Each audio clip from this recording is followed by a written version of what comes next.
Assalamualaikum warahmatullahi wabarakatuh. Salam sejahtera bagi kita semua. Senang berjumpa dengan rekan-rekan semua. Pada video kali ini saya hendak membagikan materi terkait dengan salah satu konsep dasar pariwisata yang amat populer.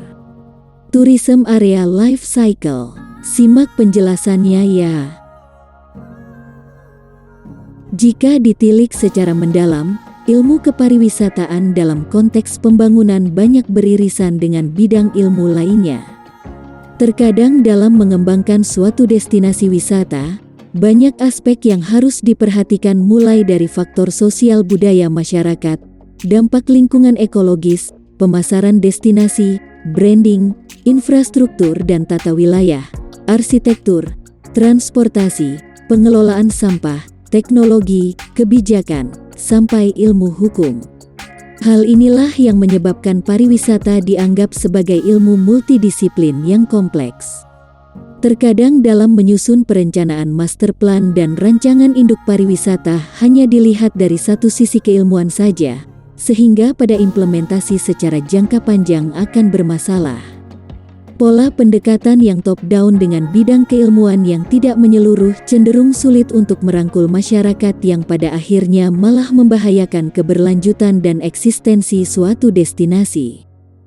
Mungkin pertanyaan yang sering kali muncul adalah, apakah suatu pola pendekatan pembangunan dapat diterapkan secara seragam di semua destinasi? Seringkali dikarenakan faktor target dan menjadi prioritas pemerintah pusat, pendekatan bottom-up yang menjadikan masyarakat aktor penting, malah kurang dilibatkan dalam perencanaan destinasi. Sehingga hal ini malahan menjadi potensi konflik baru yang dapat merugikan banyak pihak. Namun, ada juga di daerah tertentu yang malah pola pendekatan top-down menjadi solusi efektif. Hal ini erat kaitannya dengan fase destinasi tertentu sebagaimana yang digambarkan dalam Tourism Area Life Cycle yang digagas oleh Butler pada tahun 1978 silam. Model fase Tourism Area Life Cycle merupakan model yang dikembangkan dari keilmuan bisnis pemasaran yang berangkat dari konsep product life cycle yang sangat terkenal di kalangan product manager dan pemasar. Model Tourism Area Life Cycle cukup membantu pengelola destinasi untuk mengetahui daerahnya berada di fase mana.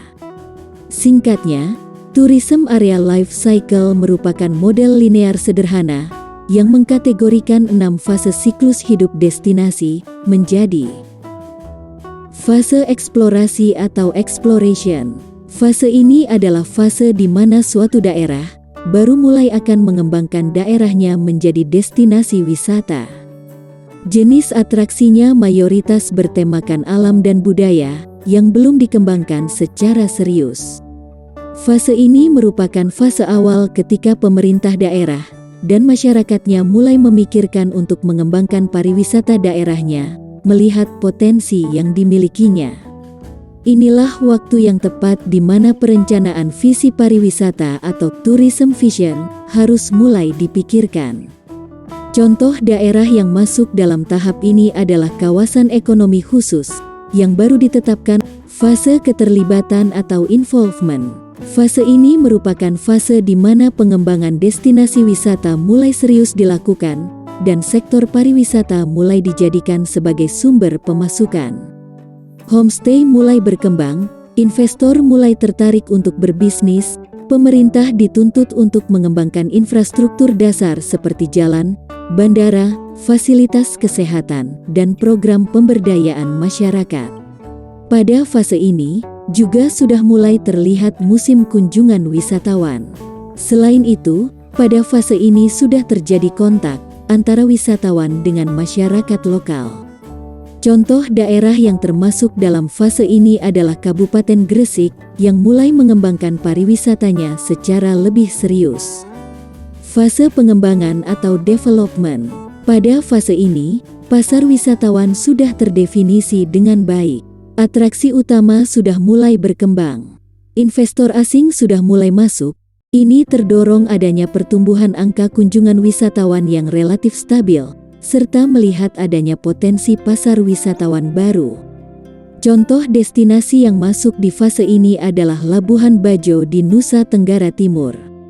Fase konsolidasi atau consolidation. Saat fase konsolidasi, pertumbuhan pariwisata mulai melambat. Hal ini bisa berarti dua kemungkinan. Yang pertama, perlambatan ini disengaja karena pengelola destinasi karena ingin membatasi kunjungan dengan implementasi carrying capacity untuk menekan dampak negatif bagi destinasi. Selain itu, bisa jadi pengelola ingin merubah segmen pasar menjadi lebih eksklusif. Kemungkinan yang kedua, perlambatan tersebut tidak disengaja dikarenakan kejenuhan pasar dan kurangnya inovasi produk. Fase stagnan atau stagnation. Fase stagnan ditujukan untuk destinasi yang sudah berada pada titik jenuh. Akibatnya, jika destinasi wisata tidak melakukan inovasi atau memikirkan ulang terkait pola pembangunannya, maka loyalitas wisatawan akan menurun dan berpotensi menyebabkan penurunan kunjungan atau masuk ke dalam fase decline. Contoh destinasi yang menunjukkan gejala ini adalah Bali Selatan dengan Kuta dan Legian di masa sebelum periode pandemi COVID-19. Yang terakhir adalah fase peremajaan atau rejuvenation dan fase penurunan atau decline. Terdapat dua kemungkinan jika suatu destinasi sudah berada dalam fase stagnan. Yang pertama adalah terjadi penurunan atau declining, sementara yang kedua adalah berinovasi dan berhasil masuk ke fase peremajaan. Untuk mewujudkan hal ini tentunya sangat bergantung terhadap perencanaan yang matang dan rencana aksi yang inovatif dan adaptif. Contoh yang dapat dilakukan oleh destinasi adalah pengembangan atraksi baru, pembangunan kepariwisataan berbasis pariwisata berkelanjutan, perubahan target pasar wisatawan, atau bisa juga dilakukan inovasi terkait dengan penyesuaian dan peningkatan fasilitas dan infrastruktur pariwisata.